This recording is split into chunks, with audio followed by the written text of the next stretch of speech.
Assalamualaikum warahmatullahi wabarakatuh. Halo anak-anak cerdas Indonesia. Bagaimana kabar kalian hari ini? Semoga kalian semua sehat walafiat dan masih tetap menjalankan protokol kesehatan. Dan semoga tidak bosan-bosannya kalian menjalankan protokol kesehatan dengan rajin mencuci tangan, memakai masker, dan menjaga jarak. Nah, di materi kali ini, di video kali ini, kita akan membahas tentang perkembangbiakan hewan. Nah, perkembangbiakan hewan ini terbagi atas dua, yaitu perkembangbiakan generatif dan vegetatif. Kita bahas dulu perkembangbiakan generatif. Nah, perkembangbiakan generatif hewan adalah perkembangbiakan hewan yang melibatkan induk jantan dan induk betina. Perkembangbiakan secara generatif ini terdiri atas 3 jenis, yaitu ovipar atau bertelur, vivipar beranak, dan opovivipar bertelur dan beranak. Nah, untuk membedakan ini Pak Guru punya tips.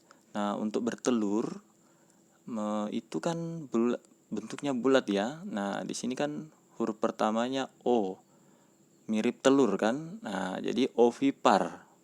O-nya ini kita bayangkan ini telur. Nah, jadi untuk memudahkan, ovipar itu adalah bertelur. Berarti vivipar beranak. Nah, jika opovivipar berarti bertelur dan beranak. Jadi seperti itu. Itu untuk tipsnya. Jadi Pak Guru biasanya tipsnya itu cukup satu saja yang dijadikan patokan. Ovipar, ovipar itu berarti bertelur karena O-nya mirip telur. Nah, seperti itu. Kita lanjut ya. Nah, pada perkembangbiakan generatif ini akan dihasilkan embrio atau calon anak. Baik, perkembangbiakan generatif pada hewan.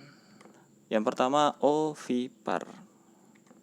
Nah, ovipar adalah perkembangbiakan hewan dengan cara bertelur yang dikeluarkan dan berkembang dan menetas di luar tubuh induknya. Embrio atau calon anak hewan ovipar akan berkembang di dalam telur yang dilindungi cangkang yang keras. Nah, hewan vivipar memiliki ciri khas. Pada umumnya, 1. Tidak mempunyai daun telinga. Kemudian yang kedua, tidak mempunyai kelenjar susu. Dan yang ketiga, tidak menyusui anaknya. Nah, baik. Nah, telur akan dierami oleh induknya hingga menetas. Misalnya pada hewan-hewan untuk bangsa unggas seperti angsa, burung, ayam, bebek, itik, dan lain-lain. Nah, untuk bebek dan itik ini sebenarnya ada perbedaan sedikit. Jadi kalau bebek itu biasanya setelah bertelur, bukan dia yang mengerami, tapi biasanya kalau peternak itu bebeknya itu cuma diambil telurnya, kemudian nanti itik yang mengerami. Perbedaannya seperti itu. Kalau itik itu ketika bertelur, nah dia sendiri yang mengerami. Bebek juga pada umumnya badannya kecil, kalau itik juga itu agak besar badannya. Jadi itu bedanya ya. Kemudian contoh hewan ovipar pada bangsa reptil misalnya cicak, tokek, dan lain-lain. Kalau bangsa serangga misalnya kupu-kupu, jangkrik, semut, capung, dan lain-lain. Pada bangsa ikan misalnya mujair, gurame, dan sebagainya, dan lain-lain ya. Kemudian bangsa amfibi seperti katak, kodok. Nah, kemudian untuk vivipar atau beranak.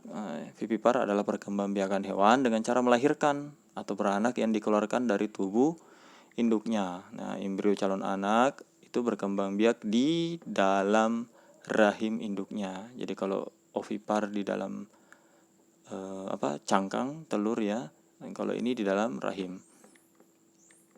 Nah, hewan vivipar itu memiliki ciri khas. Pada umumnya, yang pertama mempunyai daun telinga, kemudian mempunyai kelenjar susu dan menyusui anaknya. Ingat, ini pada umumnya. Jadi vivipar kebalikan dengan ciri khasnya kebalikan dengan ovipar tadi ya. Oh iya, satu lagi yaitu memiliki penutup tubuh berupa rambut. Nah, ini pada umumnya, tidak semua. Nah, contoh hewannya pada bangsa mamalia itu kuda, kera, gajah, harimau, jerapah, singa, tikus, kelinci, kelelawar, lumba-lumba, paus, dan lain-lain. Nah, ovovivipar. Ovovivipar adalah perkembangbiakan hewan dengan cara bertelur beranak, di mana embrio atau calon anak itu berkembang di dalam telur. Nah, telurnya ini masih berada di dalam tubuh induknya hingga menetas. Nah, setelah menetas, anak hewan ini akan dikeluarkan dari tubuh induknya dengan cara dilahirkan. Nah, seperti itulah maksudnya bertelur beranak ovovivipar. Nah, contoh hewannya seperti ular, kadal, hiu, ikan pari, dan lain-lain. Nah, kita masuk ke bagian kedua, yaitu perkembangbiakan vegetatif pada hewan. Nah, perkembangbiakan vegetatif pada hewan adalah perkembangbiakan yang tidak melibatkan induk jantan dan induk betina. Nah, jadi kalau generatif tadi melibatkan induk jantan betina, kalau vegetatif tidak melibatkan induk jantan dan betina. Macam-macam perkembangbiakan vegetatif pada hewan, yaitu bertunas dan fragmentasi. Di beberapa literatur, Pak Guru sepertinya ada yang memasukkan membelah diri. Tapi di sini Pak Guru akan membahas dua saja, yaitu bertunas dan fragmentasi. Nah, vegetatif hewan. Nah, yang pertama bertunas. Bertunas adalah perkembangbiakan hewan dengan cara keluarnya individu baru dari individu yang sudah ada. Contohnya hydra, anemon, ubur-ubur, obelia, dan lain-lain. Nah, kita kembali. Nah, ini contohnya hydra. Jadi sebenarnya awalnya itu tumbuhan hydra seperti ini, kemudian akan ada muncul tonjolan seperti ini. Nah, setelah itu tonjolan ini akan membentuk sesuai dengan tubuh induknya, misalnya di sini tentakel seperti itu. Nah, setelah nantinya sudah mulai membesar, ini nanti akan terputus sehingga nantinya akan terjadi sehingga ini nantinya akan menghasilkan satu individu baru seperti itu. Kita lanjut.